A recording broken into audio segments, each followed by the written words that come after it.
in modern culture, our attitude towards pain is that it is like a disease that must be cured. That we are raised that if you have depression, well, numb it. Take medicine to get rid of it. If you have anxiety, well, numb it. Take medicine to get rid of it.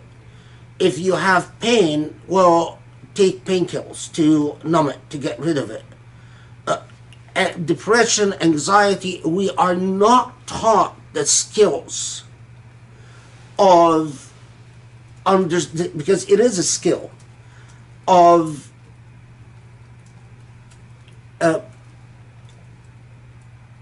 what is the word I'm looking for? In taking in that depression, taking in that anxiety, taking in this pain, living through it, not avoiding it, not numbing it, but persevering through it and translating it into tools that educate you and elevate you and make you grow. So anxiety is a great educator. Depression is a great educator. For one thing, it teaches you that you have to have the willpower to make decisions to alter your condition. That stewing in self-loathing or self-pity is a fundamentally immoral failure in your relationship with Allah. So although my mother was a psychologist, I remember very vividly that my mother would always talk to us about, whenever we talked to her about being depressed about something, being anxious about something, or even when we've gone through periods where I'm just surprised at how easily people get prescribed pain pills here. I remember even some situations where, we sustained serious physical injury or illness. And my mother would always say, learn from it, persevere through it. If you are depressed, analyze your depression.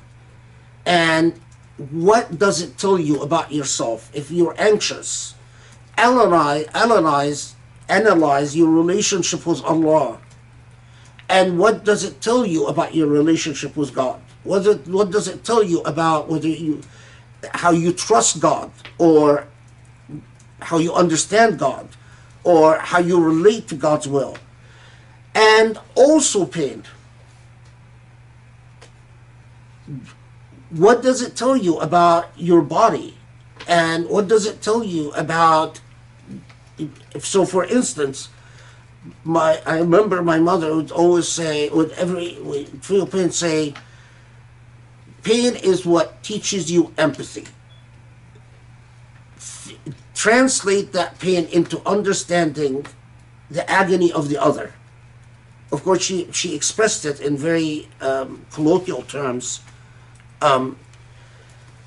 When I came to the United States, I found a very different culture. Depression pill, anxiety pill, pain pill,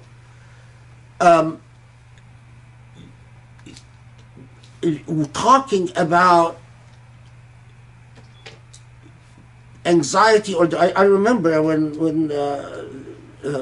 when I once shared some of my upbringing with one of my doctors, and he reacted to it with horror, like I was just from a retarded, backwards culture that just doesn't understand the wisdom of Western technology. That's ridiculous. Why should you endure anxiety, or why should you endure depression, or why should you endure pain? Of course, these are things that we just get rid of. What do you mean you want to learn from it, or what do you mean you want to endure it, and so on? Because does it make a difference? Absolutely. Personally, after all these years studying the Quran, I have come to the conviction that some of the greatest insights that you get into the Quran are at these moments in your life where you are the most depressed, and moments in your life where you are the most anxious, and yes, moments in your life where you've committed that you're not going to take an oxy pill, you're not going to take a painkiller, but so no chemicals to deal with painkillers. So what recourse do you have? Well, you try to recite the Quran to overcome the pain. And then some of the insights you get when you are in the midst of pain into Allah's wisdom are mind-blowing. We could say much more about this, but let's move on.